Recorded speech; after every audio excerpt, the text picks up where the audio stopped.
ఒకప్పుడు ఆంధ్రప్రదేశ్లో కుల ప్రాతిపదికన ఓటింగ్ జరిగేది. కుల ప్రాతిపదికన. ఈరోజు దాన్ని వైనం చేసి ఇంకొక దాన్ని తీసుకొచ్చారు. ఒకప్పుడు కులం, ఇప్పుడు మతం కూడా జొప్పించి మనందరం ఒక మతానికి చెందిన వాళ్ళం, మిగిలిన మతాలని బతకనీయకూడదు, మిగిలిన మతాలకి రానియకూడదు, వాటిని అణిచివేయాలి, అవి విస్తరిస్తున్నాయని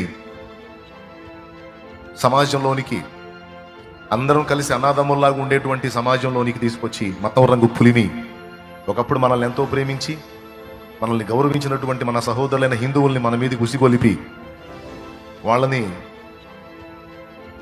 మన మీద దాడులు చేసేటట్టు మతం మతం మతం మతం మతం తీసుకొచ్చి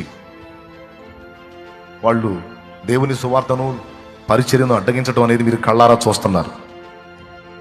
కనీసం ఇప్పుడన్నా సిగ్గు తెచ్చుకొని బుద్ధి తెచ్చుకొని క్రైస్తవ్యం అంతా కూడా వాళ్ళు ఎలాగైతే మత ప్రాతిపదికన రెచ్చగొట్టి దేవుని పనిని అడ్డగిస్తున్నారో, దేవుని నామాన్ని దూషిస్తున్నారో మీరు ఎరిగి కనీసం ఇప్పుడన్నా బుద్ధి తెచ్చుకొని కాస్త కులం, పార్టీ ఫీలింగ్ అనే దరిద్రాలను పక్కన పెట్టి మనందరం క్రైస్తవులం, మనందరం యేసయ్య బిడ్డలం, ప్రభు బలలో చేస్తున్నాం, అవతల వాడు అవుతున్న మతం మతం మతం అని తీసుకొచ్చి ఇక్కడ మనదాన్ని అడ్డగిస్తుంటే, రాజ్యాంగం మనకిచ్చిన హక్కుల్ని కాలు రాస్తుంటే మనం ఎందుకు బుద్ధిహీనంగా బతకాలి?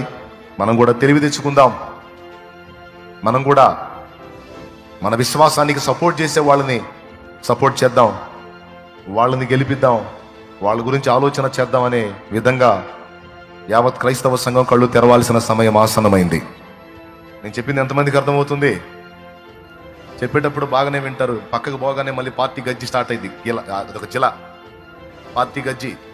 వాడు డైరెక్ట్గా మన ముఖం మీదనే తిట్టి, మన ముఖం మీదనే దూషించి, దేశద్రోహులా చిత్రీకరించి, నువ్వు ఆరాధించి ప్రార్థించేటువంటి ప్రభువుని అంకచండాలంగా మాట్లాడుతుంటే అది కూడా నీకు పట్టదు. పార్టీ జిల మాత్రం మామూలుగా ఉండదు. పార్టీ జిల బయటికి పోగానే పార్టీ జిల.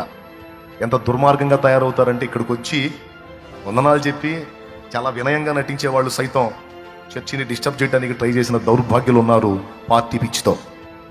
ఇక్కడికి వచ్చి మళ్ళీ ఒంగొంగి దండాలు పెట్టి ఇక్కడికి వచ్చి చాలా నమ్మకంగా ఉండి నమ్మబలికి షో చేసినటువంటి వాళ్ళు బయటికి వెళ్ళి పార్టీ పిచ్చితో చర్చిని, దేవుని పనిని పాడు చేయడానికి నడుం కట్టారంటే ఎంత నీచులు ఉన్నారు క్రైస్తవ్యంలో అనేది మనం ఆలోచించాలి.